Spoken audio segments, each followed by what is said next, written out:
جو کوئی اپنی مرضی سے زیادہ نیکی کرے تو اس کے حق میں زیادہ اچھا ہے، اور اگر سمجھو تو روزہ رکھنا ہی تمہارے حق میں بہتر ہے۔ روزوں کا مہینہ رمضان کا مہینہ ہے، جس میں قرآن اول نازل ہوا، جو لوگوں کا رہنما ہے، اور جس میں ہدایت کی کھلی نشانیاں ہیں، اور جو حق و باطل کو الگ الگ کرنے والا ہے۔ تو جو کوئی تم میں سے اس مہینے میں موجود ہو، چاہیے کہ پورے مہینے کے روزے رکھے، اور جو بیمار ہو یا سفر میں ہو تو دوسرے دنوں میں روزے رکھ کر ان کا شمار پورا کر لے۔ اللہ تمہارے حق میں آسانی چاہتا ہے اور سختی نہیں چاہتا، اور یہ آسانی کا حکم اس لیے دیا گیا ہے کہ تم روزوں کا شمار پورا کر لو، اور اس احسان کے بدلے کہ اللہ نے تم کو ہدایت بخشی ہے، تم اس کو بزرگی سے یاد کرو اور اس کا شکر کرو۔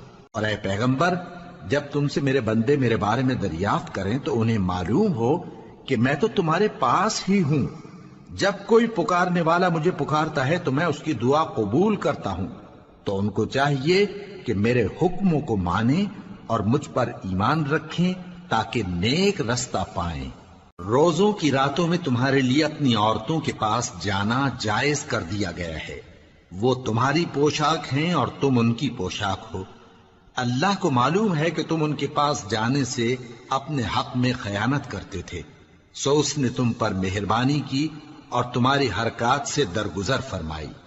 تو اب تم کو اختیار ہے کہ ان سے مباشرت کرو، اور اللہ نے جو چیز تمہارے لیے لکھ رکھی ہے یعنی اولاد، اس کو اللہ سے طلب کرو اور کھاؤ اور پیو، یہاں تک کہ صبح کی سفید دھاری رات کی سیاہ دھاری سے الگ نظر آنے لگے۔